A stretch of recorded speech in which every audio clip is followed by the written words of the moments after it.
I'll start with a quick review for this book, The Design of Everyday Things. I'll give this book 3. Almost got a 4, but I felt that there is too many details, and too many terminology that I think he invented, the author. I'm not sure who, but there is too many details and kind of get lost for me, it was hard to come out with something out of this book. Many little beats of things, but as a whole, I felt like something was missing. So I think it could definitely do a better job with the writings. But there are some good ideas there. That's what I'm saying. It's almost got a 4, but eventually I give it a 3. Let's see some of the notes. We need to design product for human first. That's one of the main ideas in the book. So we need to think about the human first and not for best engineering. We need to understand that there's human on the other side. Signifier is what sends the signal of what should be done. That's the signifier. That's what tells us what do we need to do with the product. Feedback is highly important in design and should be done in an effective way to reduce confusion or overload. Many times when we design systems, there is a lack of good feedback, which causes sometimes overload or confusion. So it has to be effective feedback. When someone wants a drill, we need to ask ourselves, do they need a drill or a hole in the wall? If so, what is it for? Bookshelf? Then other solutions might work. That's a good idea, or good way to think about a problem is, why do they need a drill? What for? They need a hole? Because asking those questions will lead us to different solutions. Sometimes it sounds like stupid questions, but those are important questions that we need to ask in order to reach different solutions or come up with different solutions. Many times our conscious mind sees things after they have initiated. That's a known idea. Many times you only see things after they already happened. We kind of like we get a feedback a few seconds in delay. We get a delay feedback. Thermostat have only 2 stages, off and on. Since many people don't know that, there is a huge waste of energy due to overshooting. So many people don't know that apparently, but the thermostat doesn't have more than 2 options, either on or off. Either is cooling or not cooling. I think some newer models maybe are a little more sophisticated, but most ACs and thermostat heater the same way. It's either heating or not, cooling or not. And people sometimes, it's hot in the room and they turn the AC all the way down or all the way up, and then the AC works more and more and more to reach that temperature, even though it's not needed. They think the air comes out of the AC will be colder.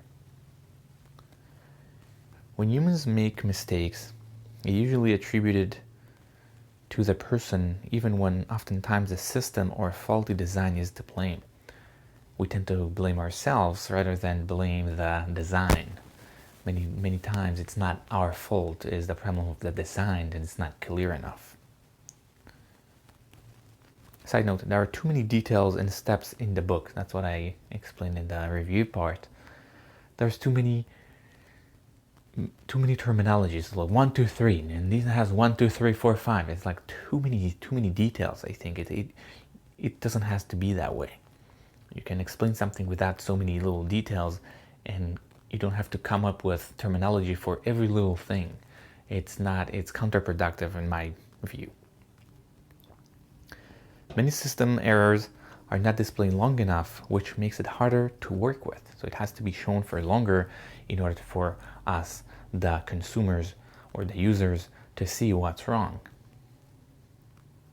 An easier way to convert Fahrenheit to Celsius is by subtracting 30 and dividing by 2. But this is in only approximate number, so it's not going to be exactly the same. So let's say it's 60, we divide it by 2. Sorry, we subtract 30, so it's 30, and then divide by 2, so it's 15. But it's not exact, it's estimation. But sometimes estimation is good enough. You don't have to be, if you're just going out for a walk, you don't have to be precise. And it's kind of one of his ideas that sometimes we can do good enough with approximate numbers. When calculating numbers, approximate numbers are good enough for daily use. Machines can work on more precise numbers. So actually even had a note for that. We don't have to have the same, exactly the same thing with Fahrenheit. We don't have to have it's 15.9 when we do many things in our daily lives. If we do want to have that, machines are way better than that than us. So we don't have to do, so we don't have to be so precise. Knowledge in the head versus knowledge in the world. One is easier and intuitively accessible. So that's a good terminology right there. Knowledge in the head and knowledge in the world. So this is what we know and what we need the world to know, if that makes sense. What is accessible, intuitively accessible for us, or what is on the product, for example. Good distinction. Is time moving in relation to us, or we are moving in relation to time? Would make a difference whether forward is up or down. Question if time is prominent, or what is moving based to what. And that's a kind of I never thought about it before he had this idea. But the difference, what does it make a difference is if forward is up or down. Because if we are moving, then forward is up, I think. But if time is moving, forward is down. Or I mix it up, but that's the idea there, and it's interesting.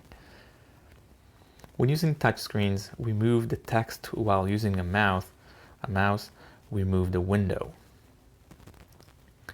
Apple made two the same way. So when we using a computer with a mouse, we are moving the text.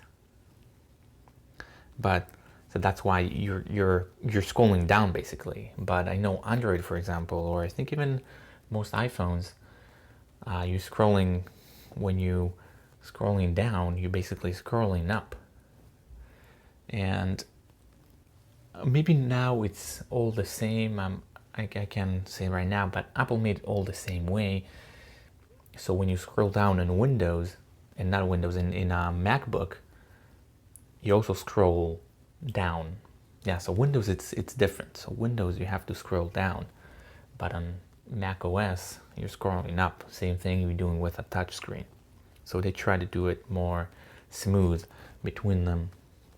But it's the same idea of who's moving next to who, which we spoke about in the previous note. What is moving in relation to what? Natural mapping is the intuitive way we will do something. That's the natural mapping. It's another good terminology. Is how we tend to do things by nature. Many errors signals don't provide the severity of the issues. So there is a problem, there is an error, but it doesn't let you know what is the severity. Is that just tells you about a minor thing, negligible thing, or maybe we're about to fly down. If you're in an aircraft, maybe this is very severe and you're about to crash. So it has to be different ways to signal that. Social pressure has a big influence on human behavior. Under social pressure, people will behave differently, and this has to be taken into account. When too many people check the checklist, they rely on other people and problems could occur. So too many people that check the checklist, everyone rely on different people. It's the bystander thing. I don't know if you bring the same idea, but everyone thinks the other person is taking care of it and no one will take care of it. Sterile period is often needed to complete a task without mistakes. That include no talking, such as they do on airplanes. So it has to be a sterile period, which there is no talking, things like that. And apparently they also do that on airplanes, so there will be no mistakes. Because if not, we're being distracted and mistakes can arise. Understanding the real problem is crucial to solving it. Sometimes we do not understand the real problem. It has to be, maybe I should have capitalized a real problem. Many times we're like thinking about not the right problem. Standardizing usually helps consumers and manufacturers, as it makes it easier to change products. Make it easier for them to change products, and there's also more seemingly movement between products. So standardizing is actually good for both customers and manufacturers. If time would be metric as well, it would make calculations much easier. It's another idea I never thought about it before. I have thought about it a few times. It's like what's seconds and minutes and weeks. This is all arbitrarily divided.